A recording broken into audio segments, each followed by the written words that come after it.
Welcome to Uncovering Trusts, a podcast by Edison Group, a content led IR business integrating analyst content, digital targeting, and investor engagement. Each episode will uncover the distinct features and the latest developments of a selected listed investment company. So tune in to find interesting investment ideas and to stay on top of what is happening in the investment company sector. I'm your host, Suki Thompson, Director of Marketing at Edison, and today I'm joined by Milos Paps, Director of Investment Trust Content at Edison Group, who will take us through the Merchant Trust, ticker MRCH. Milos, thanks for joining us today. Hi, Suki. Thanks for having me. Please could you start by discussing the Merchant Trust's history for those listeners less familiar with the fund? Sure. Let's maybe start with the fact that Merchants has a long heritage. The trust was established in 1889 to provide investors with an opportunity to benefit from some of the growth industries of the day. So, in that respect, Merchants' focus has changed little over the last 135 years. At launch, the trust aimed to deliver around a 5 to 6% dividend yield and capital growth by investing in the expansion of North American railroads and other industries across the globe. Given its long history, the businesses invested in have changed considerably over time, and the trust's managers have had to navigate many conflicts and crises.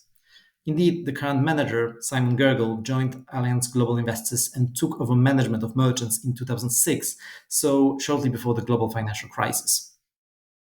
Wow, and returning to the here and now, what is Merchant's objective? So the aim is to provide an above average level of income and income growth and long-term capital growth by investing in a portfolio of primarily UK companies, although up to 10% of the fund may be held in overseas equities. So, how does the manager seek to achieve this? Yes, so Simon employs a disciplined approach to stock selection, which he has stuck to even during difficult performance periods. His strategy is based around three pillars. Number one is fundamentals, which focuses on a company's competitive position, financial metrics, and ESG factors. Number two is valuation, which is considered in absolute and relative terms, including dividend yield. Number three is themes, which involves analysis of industry and secular issues, the macroeconomic outlook, and the stage of the business cycle. While over the long term, higher yielding stocks have outperformed those with lower yields, the manager is keen to stress that he considers a company's total return potential rather than just dividend yield. I would also note that Simon is able to draw on the broad resources of Allianz Global Investors investment team when required, which includes equity and credit investors, macroeconomic research analysts, sustainability specialists, and the proprietary grassroots market research operation. Great, and now might be a good time to learn more about Merchant's portfolio. Yes, I agree. Simon employs an opportunistic and contrarian approach to build a high conviction, reasonably concentrated portfolio of 40 to 60 stocks. Because he invests for the long term, the structure of the fund does not usually change meaningfully from month to month. The majority of the portfolio, around 55%, is held in large cap stocks with a balance in mid and smaller sized companies.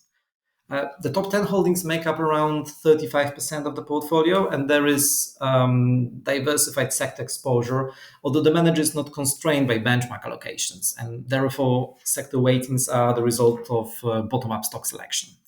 At the end of 2023, the largest allocations were around 20% each in financial and industrial stocks.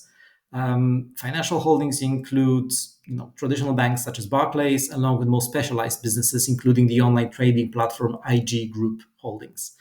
Merchants' industrial holdings include industrial services companies DCC and Grafton Group. Reflecting the wealth of opportunities available in the UK market, more of that later, there's less than the permitted 10% of the fund invested in overseas companies. Now, looking at the merchants' largest holdings within the 10 biggest positions, the companies have a range of dividend yields, with pharmaceutical firm GSK, for example, at 3.5% versus nearly 10% for British American Tobacco. Considering the whole portfolio, there are three investment categories.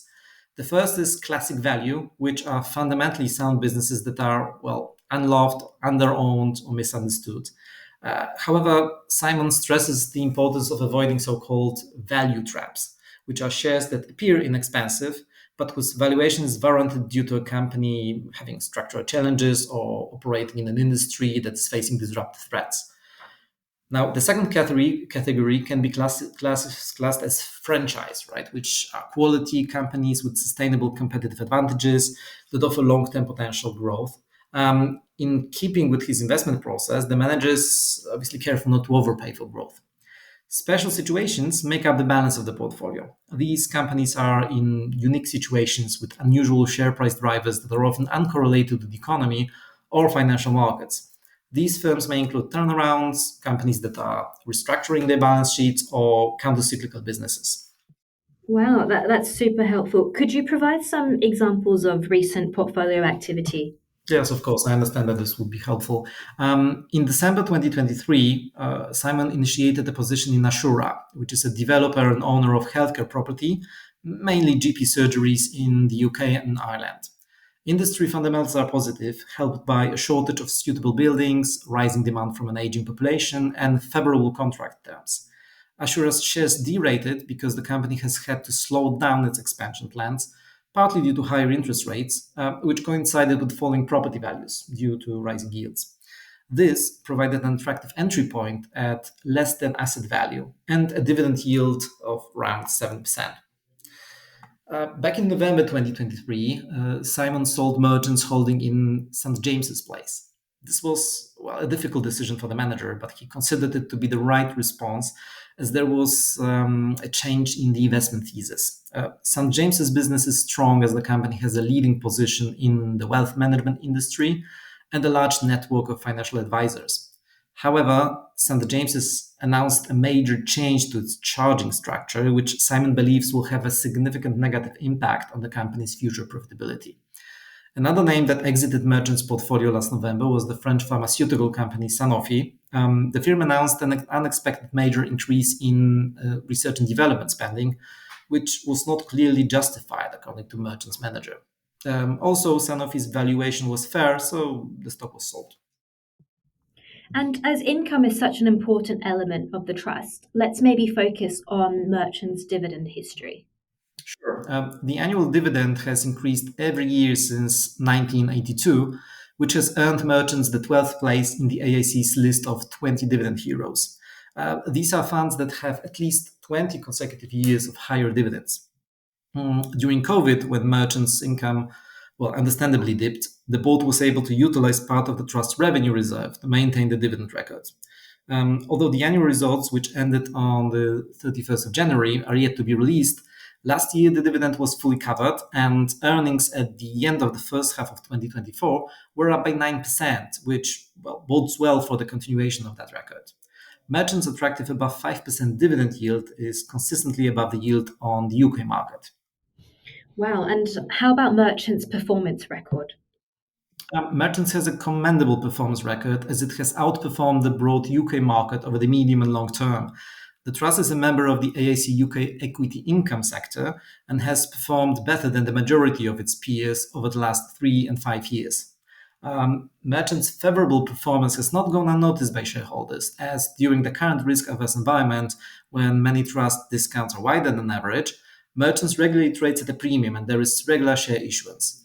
In FY23, for example, the company's share base grew by nearly 10%. Wow, and just to wrap up, things are looking pretty good at Merchants. But how about the UK market? UK equities look like an interesting opportunity. This asset class has been out of favor with global investors in recent years, resulting in very attractive valuations in both absolute and relative terms. To add some more color, Simon has highlighted the valuation dispersion within the UK market as measured by forward PE multiples. There are companies trading at the high and low ends of the range with relatively few in between. Hence, the manager is genuinely excited about the amount of, well, reasonably priced businesses available that can be considered for inclusion in Merchant's portfolio. Great. And thank you for this interesting discussion about one of the UK's oldest investment trusts. Thank you. You've been listening to Uncovering Trusts, a podcast by Edison Group. If you want to find out more about the Merchants Trust and other investment companies we cover, please visit www.edisongroup.com.